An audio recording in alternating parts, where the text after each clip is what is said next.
Welcome to episode 1 Yes. of our new show. She is Lais, and I am the coach, and that is the name of our show. First of all, if there's ever been a time for personal bubble, this is We will always stay true to what we do. What you're doing is going to get you to the next place. Right. Throw the list away. It's only a matter of time before you cave. You can look way better than you used to. Such a great experience. Well, like it knows everything you've given. Shown curiosity. What if it actually works? I've been chopped down como persona. 100%. An extra vitamin. City right now. Sometimes it is a member. Welcome, everybody. Peace out, everybody. Welcome, everybody, to Lais and The Coach. And on today's episode, we have a special guest. Rebecca just did her first WBFF show in the Transformation Division at Fitness Atlantic, and we wanted to bring her on the show so that she could tell us all about her experience, why she decided to compete, how her prep went and her show experience that weekend, and of course, what her plans are next. So on today's episode, Rebecca tells all. Oh, I'm excited. Welcome to the show, Rebecca. Thank you. Thank you for having me. So the first question is, what made you decide to compete? What made you decide to get ready for a fitness competition? Yep. So when I was in my 20s, I started working out, but I always had it in my head like a vision that I wanted to develop myself to like a higher fitness level and like have like like a muscular physique and whatnot.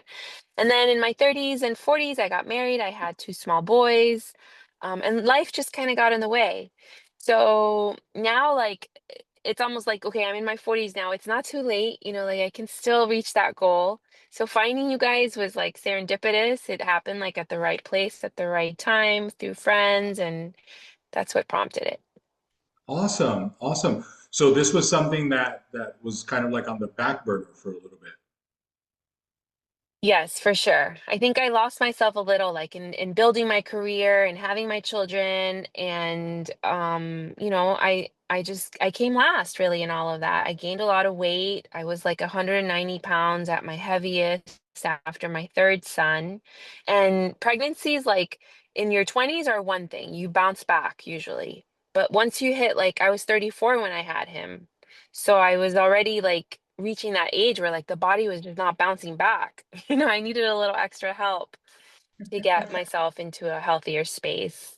Why do you think, because this happens a lot, like for everybody watching the show, we have a lot of moms and we start to hear the same story. Why do you think moms kind of like put themselves last? Like they do so much for everybody else, and it isn't until like years later that they're like, man, like I've just given so much of myself. It's like, why is that it like in nature? Like, is that like just an instinct or is it like circumstances? Because we see it so many times. Yeah, it's probably a nature thing. I mean, being a mom requires a lot of sacrifice. You're focused on your children's survival.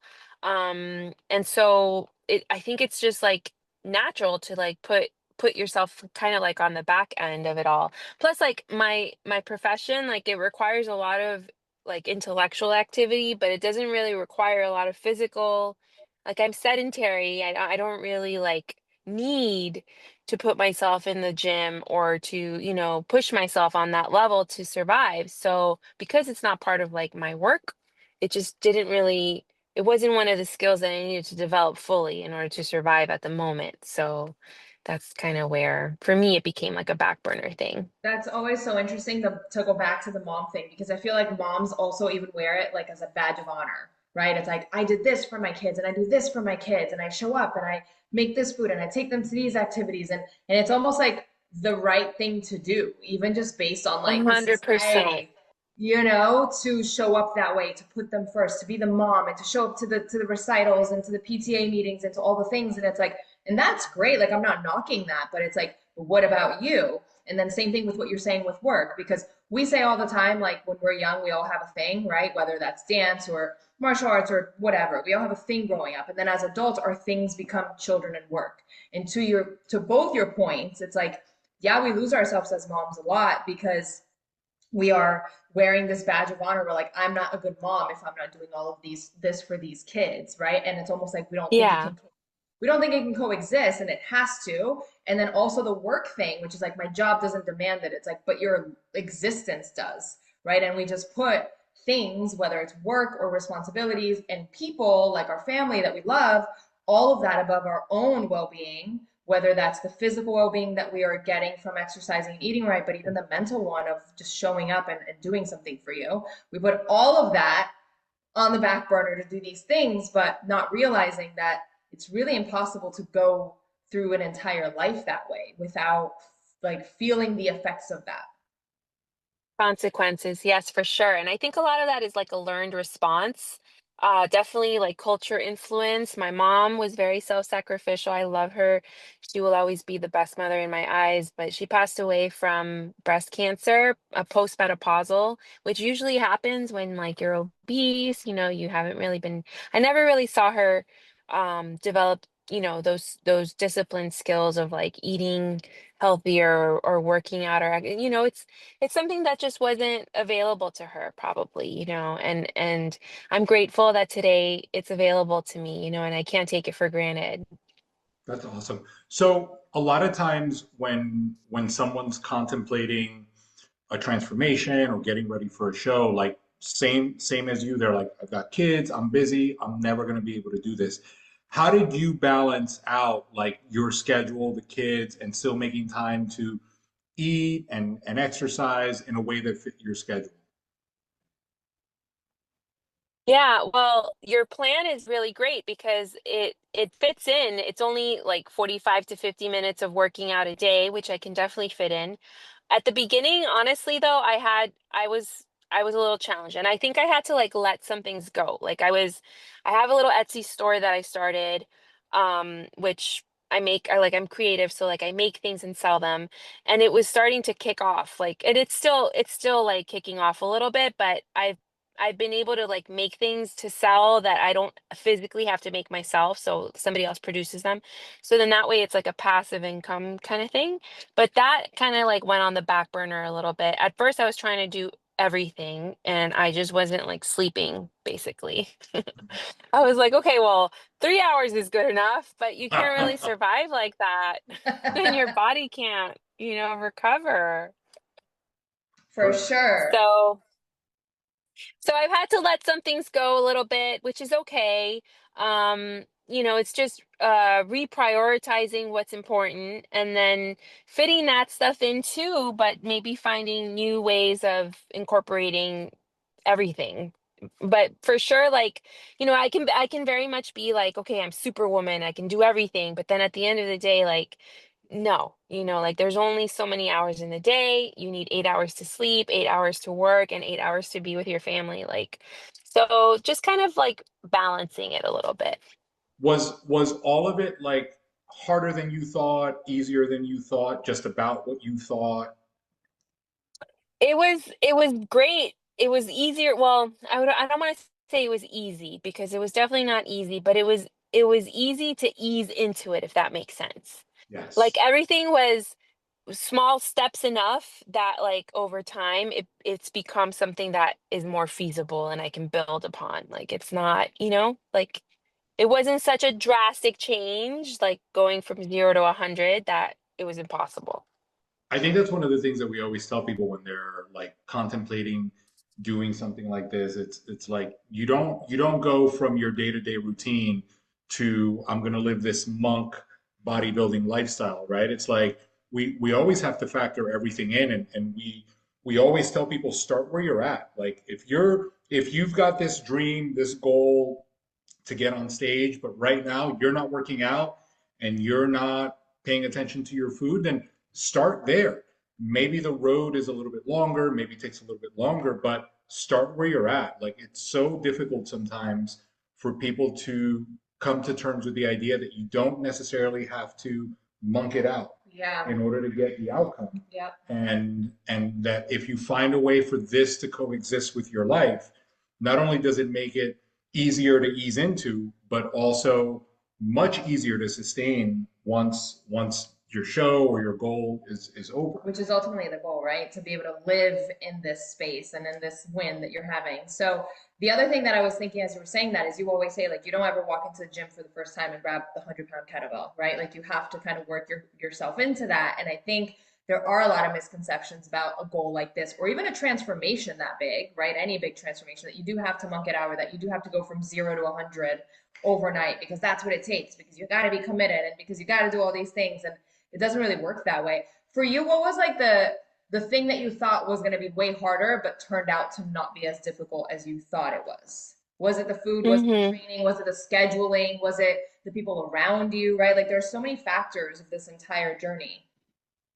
Yeah, I think the food was not as hard as I thought it was gonna be. Or that was like the one change that took a little bit of getting used to for me because well, I was basically like fasting the majority of the day and the evening, and I was just eating one big meal, and I wasn't making my own food. I was just grabbing whatever was convenient and available, whether that was driving through the McDonald's fast lane or picking up something at the hospital, like quick and easy or whatever. But then that predisposed me to pick up whatever was around me. So it could be like a whole pizza that I could eat in one sitting. So, you know, getting myself into the mindset of like meal prepping was quite a change for me. And then like the I kind of had like emotional eating where like if I'm anxious or if I'm stressed out, I go and grab a bag of chips, and then I'm like munching and munching and munching and munching. So like finding the mental capacity or like the discipline to like not do that and to like refocus my thinking. Well, first of all, I had a goal, right? And then you were really helpful with that. Like, I mean, I just kind of like laid it all on the table and I'm like, I feel like binging. So like you'd Yeah, be you're like, like, I'm no. just being honest. I'm like, honesty is good. And so, like like you helped me reframe my thoughts a little bit. Like, okay, well, what is your long-term goal? And is that really going to help you get there? So like, well, no, it's not, so then, okay, well, what can I do? And really honestly, like the meal planning is like, like 2 or 3 hours, maybe 2 hours if I really need to like batch out like a whole week's worth of food. And sometimes I'll do like 3 or 4 days, get enough there, and then do it again like twice a week. But it feels so good to have everything like organized in the fridge, just grab and go, ready to go for the day. Like I have two Stanleys ready at all times if needed, so I don't run out of water. So That's awesome. that's been like the best part. I That's love awesome. it. So let's talk a little bit about your show weekend experience. Like, what was it like that week getting ready to go before you even arrived? Like, how much stuff did you have to tackle before you even left? Yeah, that was like a little bit stressful. I'm not gonna lie. Well, going back to the meal a little bit, like at the end, like I was like, oh my God, I have to do all this cardio and I'm not gonna be eating. I was like, I'm gonna die. I didn't die. I I felt did. amazing. I didn't die. And then, leading up to the show, uh prepping with like all the clothes and like the all of that, getting all the posing in time. I think I recognized a little too late, but not I guess not so late that the posing I needed to start earlier and like really focus on getting that down packed before you get on stage because it's such a big component of it. Um, and then mobilizing my children, finding care for the older one and then bringing the little one, getting orders out before I left. Like it was just, normal stuff, All the but all logistics. manageable, all doable. And yeah. And then once you arrived, and the show was in Connecticut, the Fitness Atlantic's in Connecticut So every you went year. from Miami to Once you Connecticut. once you arrived, was there a sense of like, I made it, or did like the stress ramp up even more because now it's actually You're like, now happening? it's real. I'm here. Like, what was it feeling when you got to Mohegan Sun? I mean, honestly, the whole experience was like so empowering.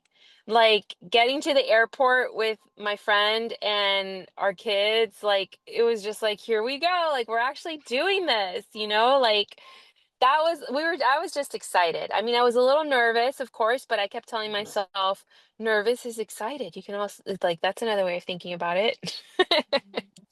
Yes, absolutely. A whole reframe.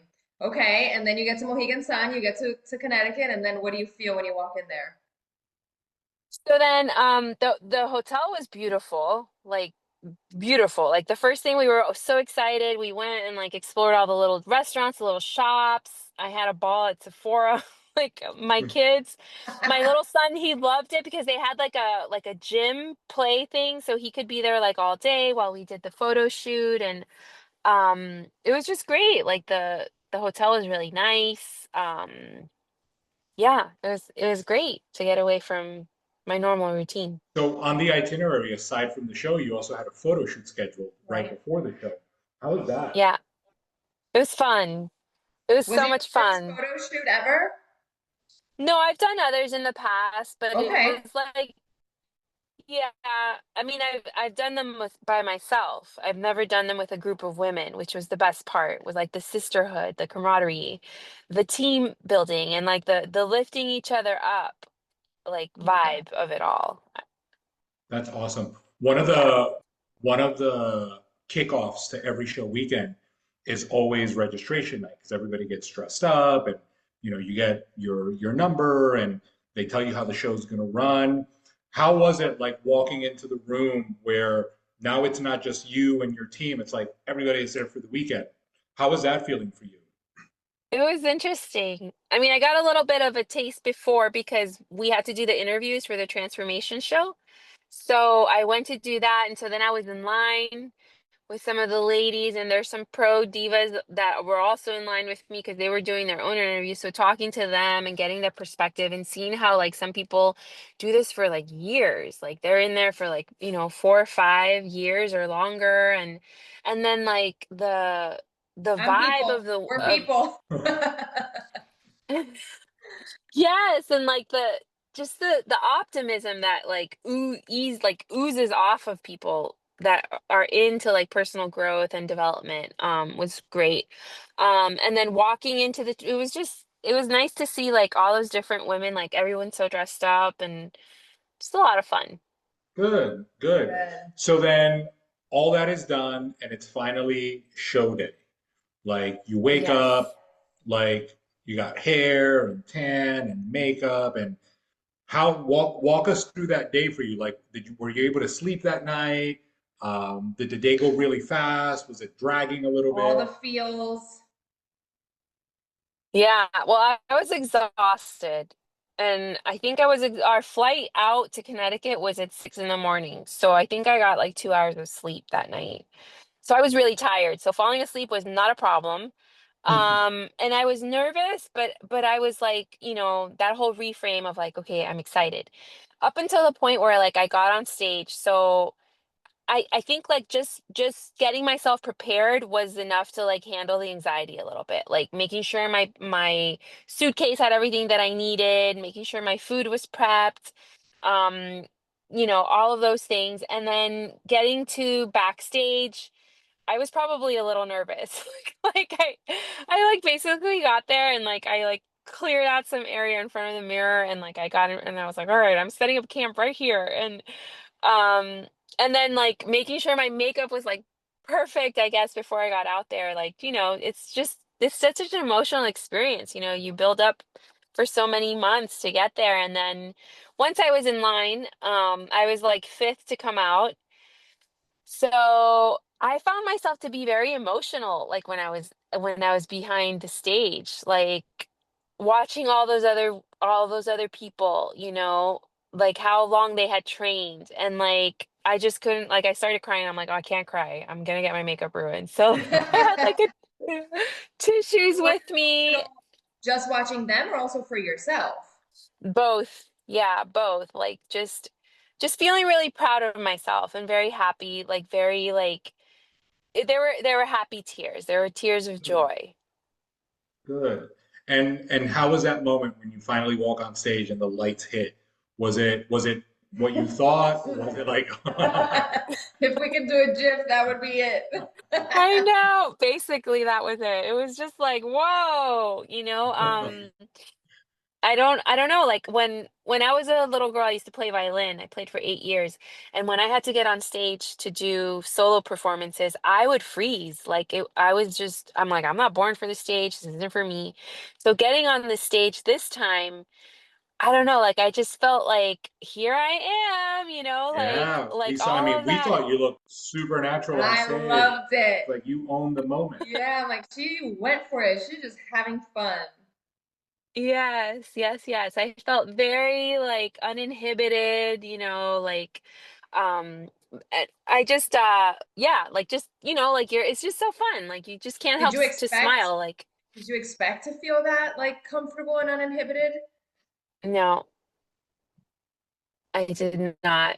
But I also kind of went in with like the here I am kind of attitude a little I love bit. it. So that helped, that helped a little, like, And yeah. then what about when it was done? Like you do your thing, you come out on stage, you do your gown, like what's going through your head at that moment? Like are you thinking about your prep, like man, I did all this and this moment's here, or are you thinking about like what you want to do next? Like what's going through your mind once you actually accomplished it, that you did it? Well, the first thing that went through my mind was, where are my rice cakes? I am eating all of them because I was starving. I was so hungry. That was like the first thing I did.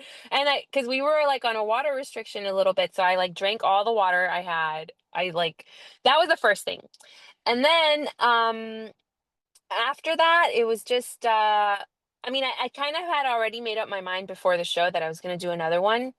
And it just so happens that it's here in Miami, so it's great, which is where I live. So I was like, all right, I'll do it.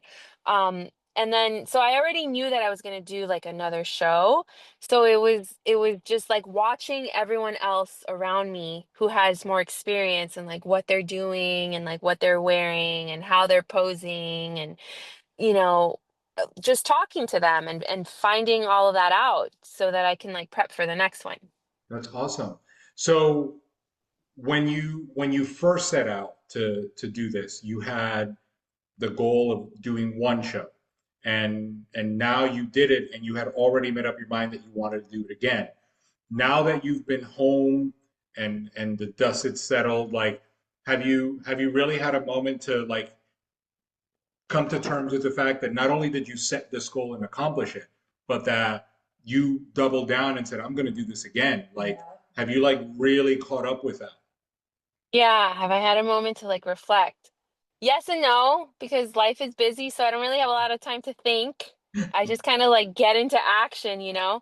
But yeah, like I just find that it's such a like a motivating thing, to have that, because without that pressure, like, am I really going to be, I mean, I love this way of life. I don't think I'll ever go back to like how I used to eat and everything.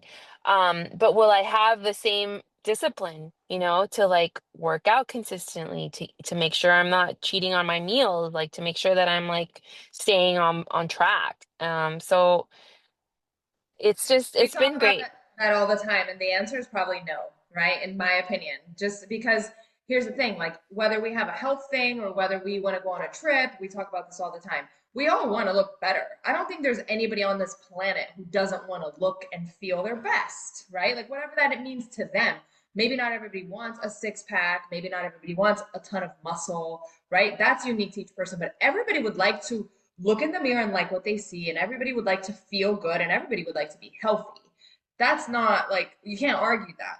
But there's something about a goal this specific and this big with that like timeline and deadline at the end of it that does make you do it. Even inside of that, nobody's going to be perfect, right? We all have our days because like he always says, life is going to keep lifing for all of us, and we just keep rolling. We're all busy. We all have a million things going on. No one is just gonna do this unless you're a professional bodybuilder, right? But for us, like for the sake of like we're moms and we're in our 30s and 40s and 50s, so like without that, it's not that you're not going to eat well, and it's not that you can't get in shape, and it's not that you can't take care of your health, but you can't to this level, right? Like to this Hmm. extent. Like I want to get into how good you feel in general because we've talked about it, and I want you to share that in terms of like your clothes and your closet. And you said the other day you feel 20 again. It's like there's so many Yeah, benefits to this. And while, of course, we could have given you the same meal plans and the same workout program and checked in and done all the things without a show at the end, but we wouldn't be here today because that big goal is the driver. It is the dangling carrot that really makes you go for it in a way that you otherwise on a really busy day would be like, tomorrow I'll work out. Tomorrow I'll have my meals the way that I need to. Tomorrow's a new day. And we do too many tomorrows when tomorrow doesn't really matter, right? When we're not on a countdown. But when you're on right, a 15 weeks, 14 weeks, 100 days, 80 days, 30 days, then it matters because tomorrow, like you're losing today and you can't lose today. And I right. think that's the magic of this goal when it comes to actually achieving the thing you want to achieve. Obviously, the second part to that is the confidence and the way that you can feel, reborn in a lot of ways. But to your point, I agree with you. Like you can love the lifestyle and you can do your best with it and you can achieve some great results. But in order to achieve this much, you almost need that. Yeah, like that little extra push, that little extra pressure. Honestly, like after I had some time to like reflect, I was like, why haven't I been doing this my whole life? I would have been a professional bodybuilder. I would have totally done this. That's awesome. Like one of the things that I always ask is, I'm sure that somebody's either watching or listening and they're like, I want to do that, but I don't know if I can. I don't know if I should. I don't even know if I could. What does this version of you say to that person now that you've done Yeah, they asked that question at the interview actually too. And I think like what I said then and I still stand by it is don't sell yourself short. Like if you're thinking about doing it and if you even have an inkling of a desire to go through with it, I would just do it. Just go through with it. You're not going to regret it. It's going to change your life. Like your self-esteem improves, your mental aptitude, like the way that like you feel. Like it's just, after like a whole session of like doing like the exercises and I just feel so much calmer at the end of the day, like I can like I just feel good in my skin. So like there's really no reason not to. it's amazing. I love that. So I want you to think about this just for a second, okay? What was the most impactful part of this entire journey? Everything you did to get there, the weekend there, how you feel after, like if you package that journey into like one ball, like the other side of you, the Rebecca now, right? Not the Rebecca that I met months ago.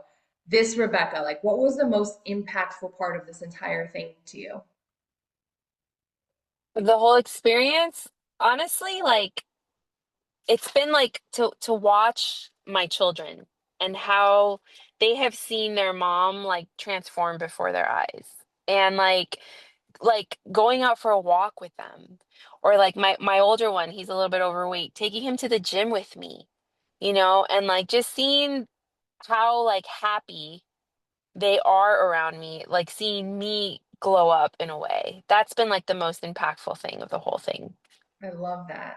That's That's amazing. amazing. Honestly, that's exactly the reason why we always like to have these interviews. So for all of you guys listening and watching, like that's really the reason that we love to do these interviews post show, so that you guys can hear directly from the person, what their experience was, what they got out of it, because we can post before and afters all day, right? But listening to somebody's story, listening to somebody's journey, even following their journey moving forward, like those are all the things that we always want somebody who is either on the fence or somebody who wishes they would, or if you know somebody that wants to. It's like that's really what these interviews are about, these conversations, so you can get firsthand somebody's experience, somebody's perspective, and hear it from their own mouth, so that you never feel like this is something that isn't available to you. It's available to all of us. It's just, maybe the amount of time is different, maybe the way that you're going to have to go about it is different, but it's something that we could all do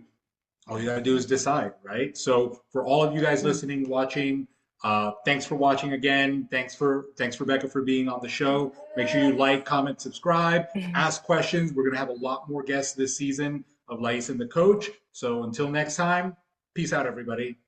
Bye, guys. Bye.